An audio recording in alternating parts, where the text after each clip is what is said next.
Hello learners, let us attempt a study of a novel written by Anita Desai. The novel is titled Cry the Peacock. We begin with a brief introduction to the author.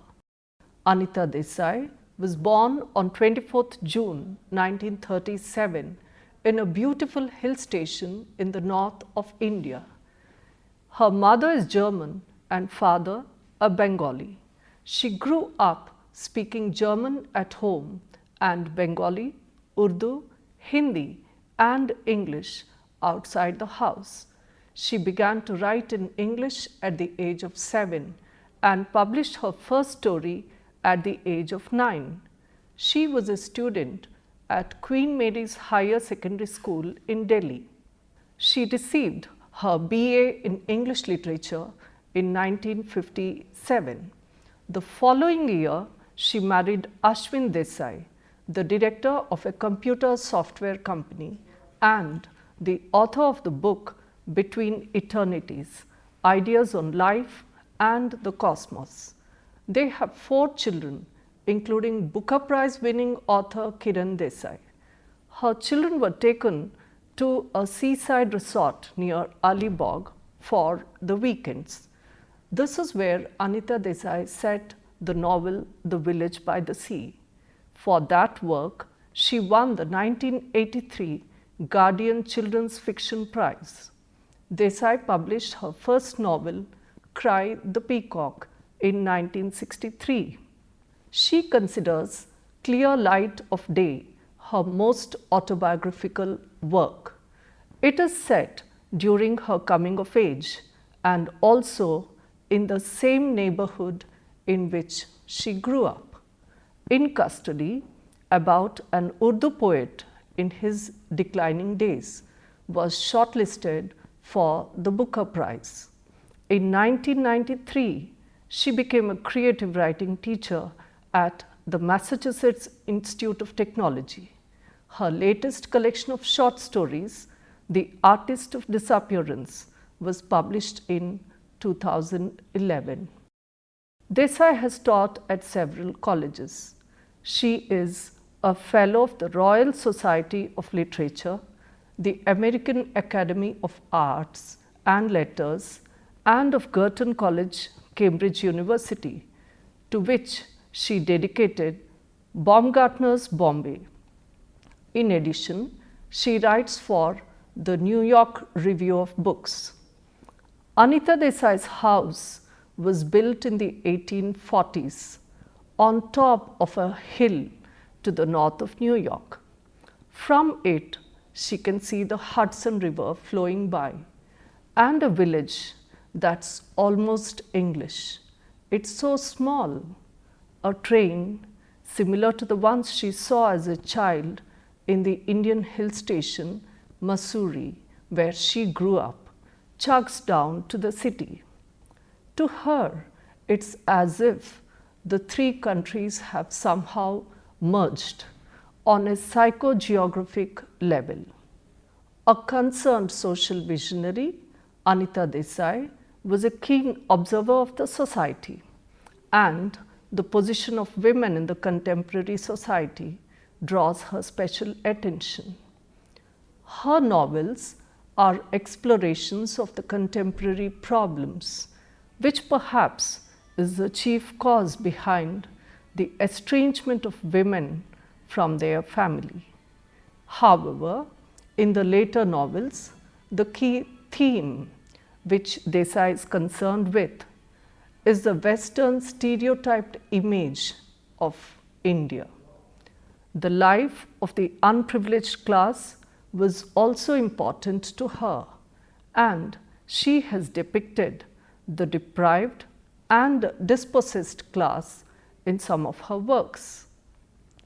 She once wrote, "I see India through my mother's eyes as an outsider, but my feelings for India are my father's, of someone born here." She does not consider herself part of the Indian diaspora. She considers herself lucky for having not left India until late in her life, because she feels that she has been drifting away from it ever since. I can't really write of it with the same intensity and familiarity that I once had. Yet, she cannot feel at home in any other place or society.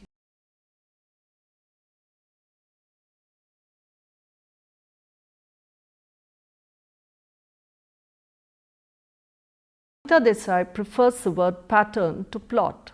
She says, I prefer the word pattern to plot as it sounds more natural and even better. If I dare use it, it's Hopkins' word inscape. Plot sounds arbitrary, heavy-handed, and artificial, all that I wish to avoid. Cry the Peacock is the story of a young girl, Maya, who is obsessed by a childhood prophecy of death and disaster. The author builds up an atmosphere of tension as torrid and oppressive as the Indian summer, both in the crowded, colorful city and the strangely beautiful countryside. The story deals with the psychological consciousness of the female protagonist and uses detailed images, monologues, and flashbacks. Cry the Peacock is the story of a woman whose own world collides with her husband's practical world, thus making her feel dejected, lonely, and demoralized. At the surface level, Anita Desai's Cry the Peacock is a lurid tale of a disgruntled wife, Maya, murdering her mismatched husband, Gautama. As we go deeper, the various layers of its structure unfold. One wonders at the cause of the bizarre murder. One becomes aware of the major role played by the prophecy in shaping the mental attitudes of Maya. These are strongly influenced by her belief in fatalism, horoscopal prediction, and the mysteries of tantric lore. At a deeper level, the reader is interested in the portrayal of Maya's madness. At another level comes the poetical structure characterized by evocative use of myth and imagery, combined with an extraordinary prose style loaded with descriptions and highly suggestive sentences. Cry the Peacock may also be seen as the story of a woman striving to experience a meaningful life with poise and sensitivity.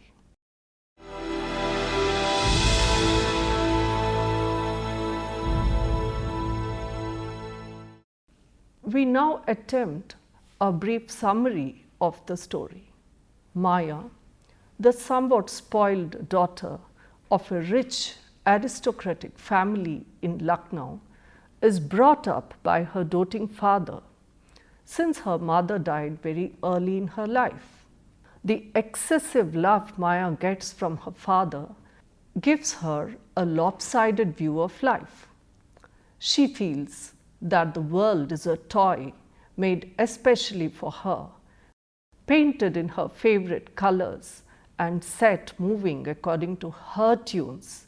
She is given in marriage to Gautama, her father's business associate and friend.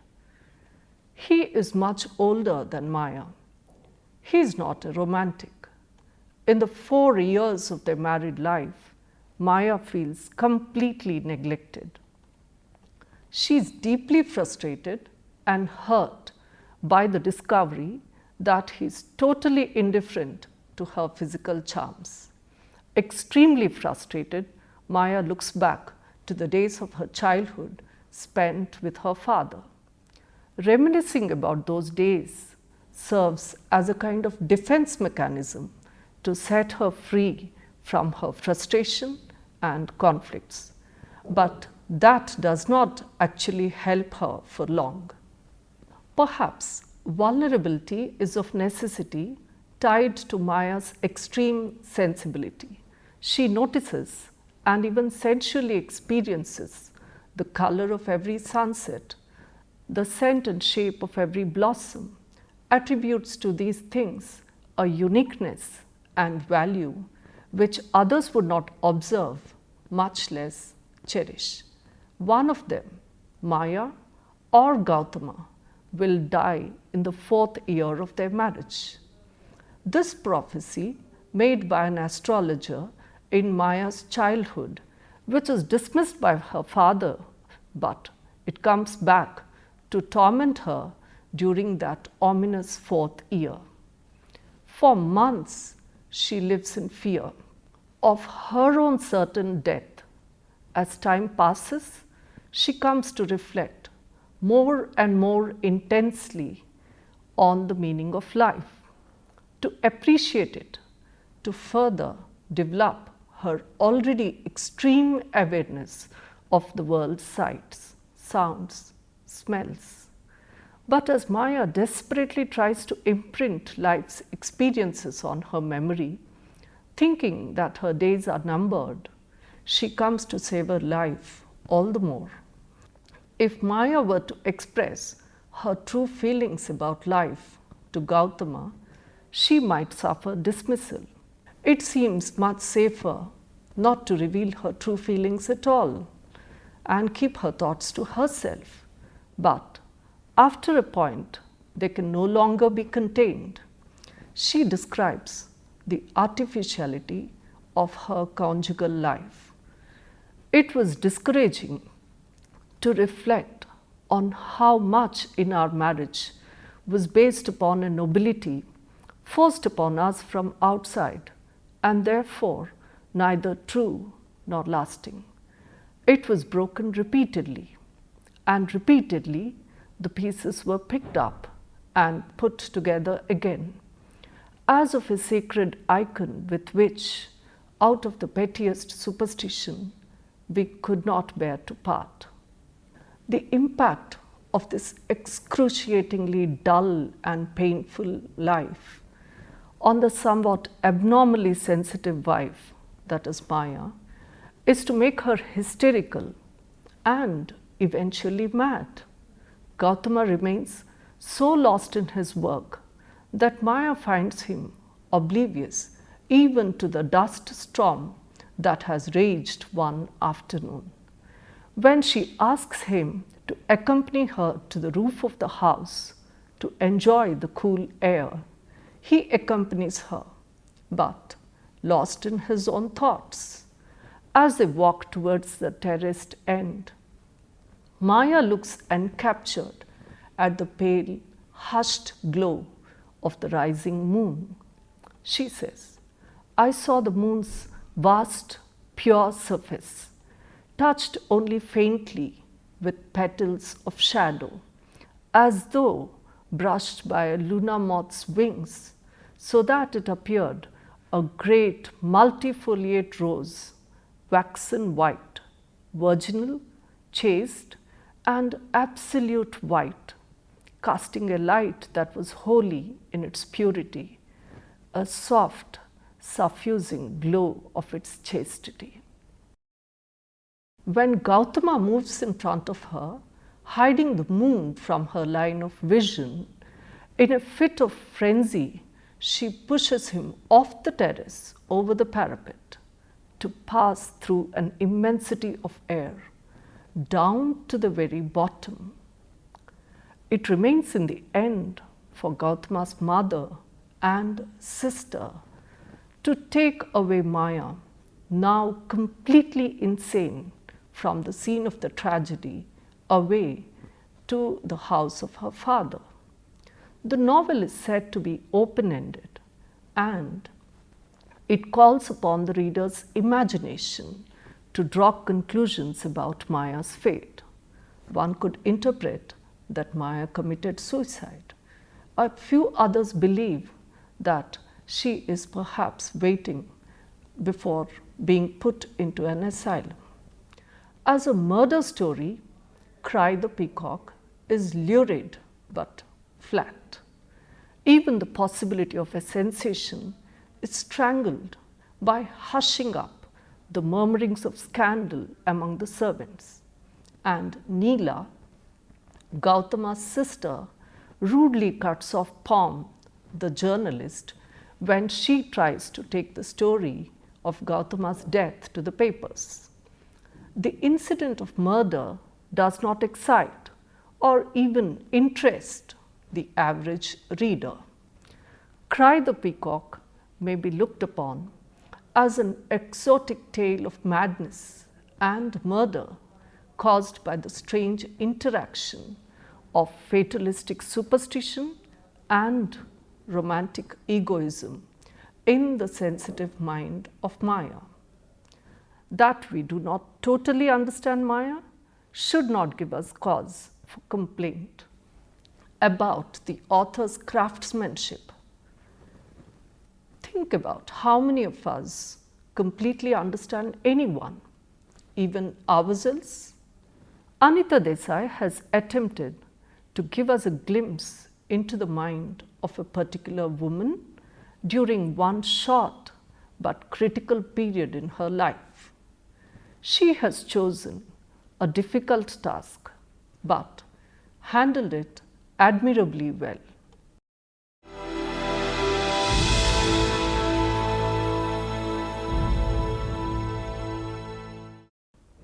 The Indian environment in this novel is deliberately depicted as mysterious. Though set in familiar Indian scenes, like many Indo-Anglian works of that time, it was meant for the rest of the English-speaking world.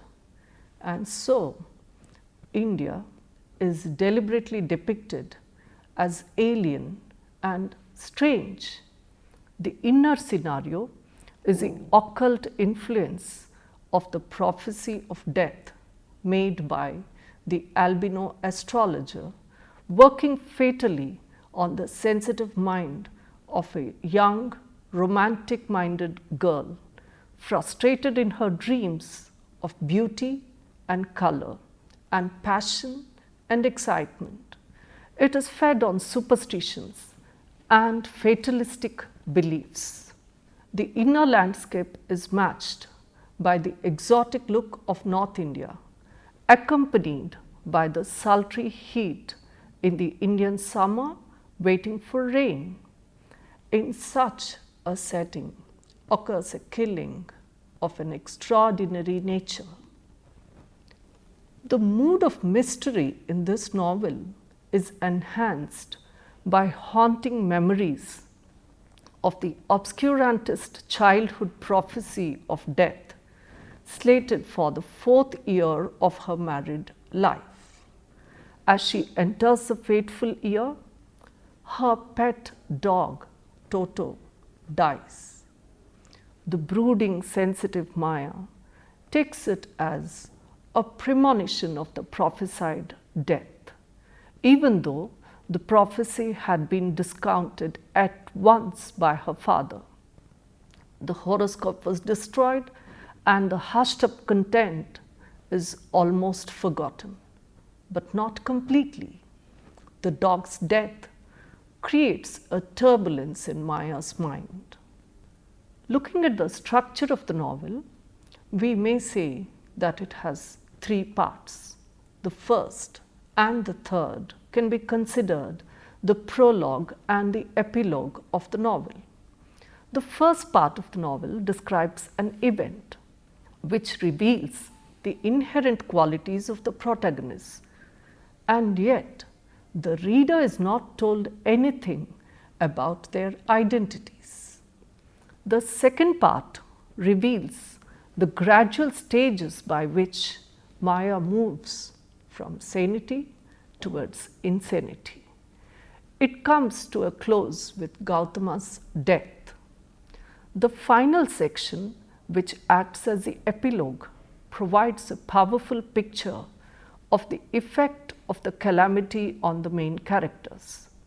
The death of a pet is all that the novel reveals in the beginning, at a point of least supposition, and ends at a point where the reader feels that he knows all about Maya and Gautama, and hence he is not shocked by the end.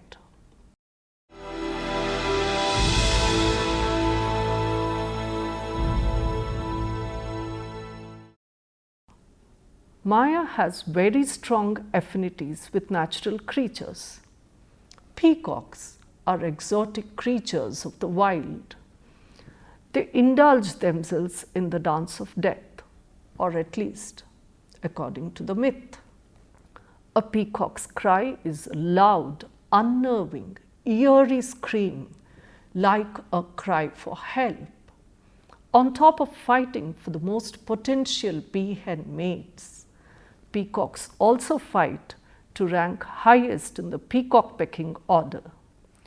Fights among peacocks are hostile, violent, and can get pretty gruesome. Maya is so possessed by the vision of the albino astrologer that she recalls his talk about the myth surrounding the peacock's cry. Listening to the cries of the peacocks in the rainy season, she realizes that she could never sleep in peace. She is caught in an inescapable net.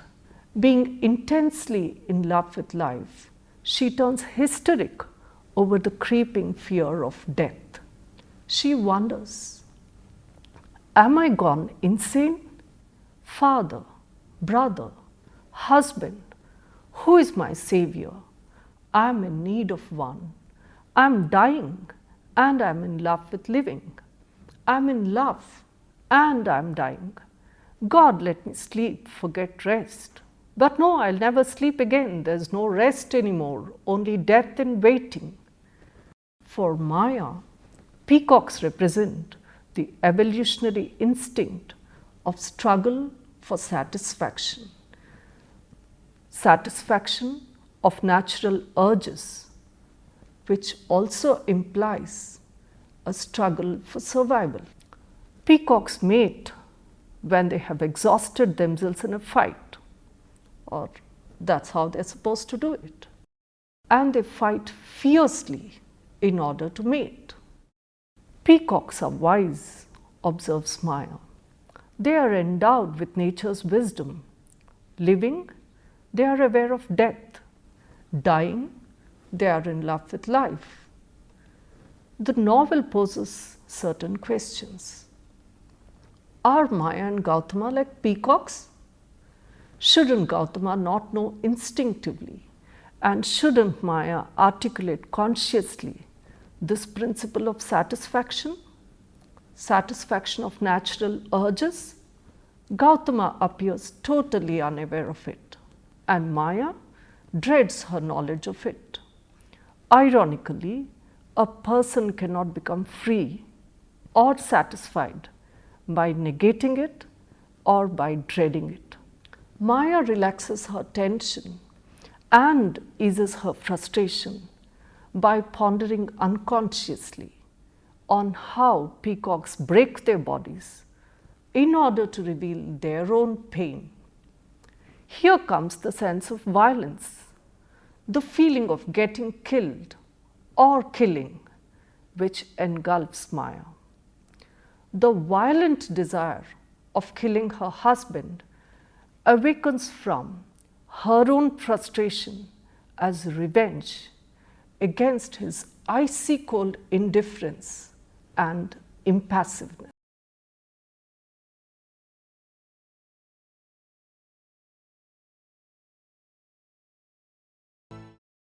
To conclude, we may look upon the story of Maya's madness as quite well conceived and executed in fairly clear outline. The technique of articulating it by means of the narrator protagonist's own analytical reminiscences of episodes, people, and their significance for their confessional is very effective. However, Maya's sensitive love of natural beauty and romance does not mix well with her fatalistic surrender to superstition. That remains the central cause of the tragedy.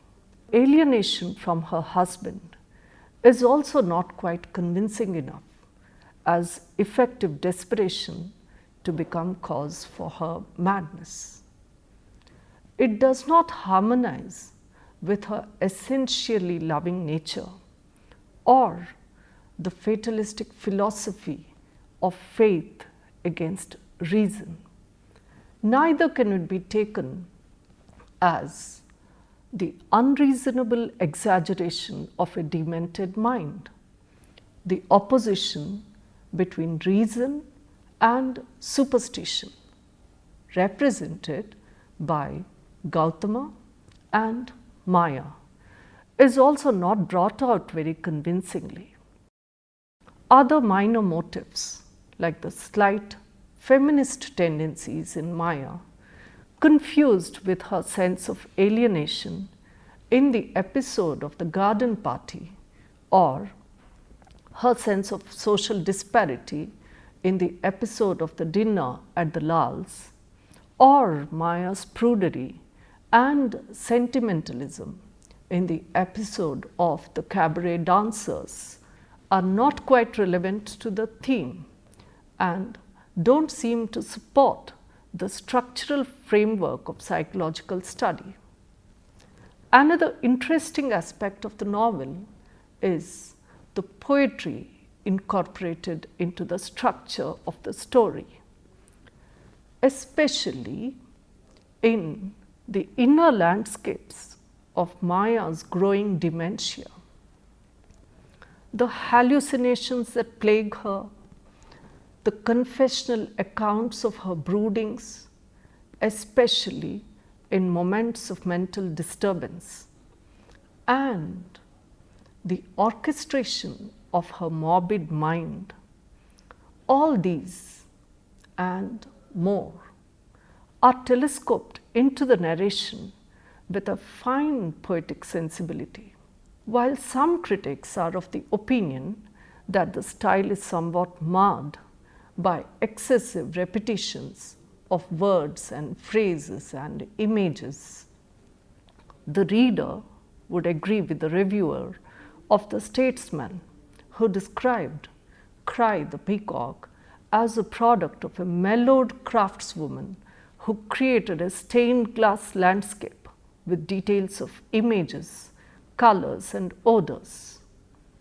Anita Desai is considered as a writer who introduced the psychological novel in the tradition of Virginia Woolf to India.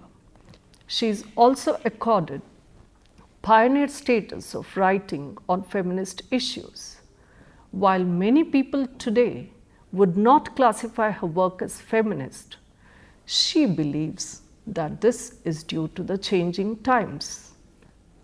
The feminist movement in India is very new, and a younger generation of readers in India tends to be rather impatient of my books and to think of them as books about completely helpless women, hopeless women.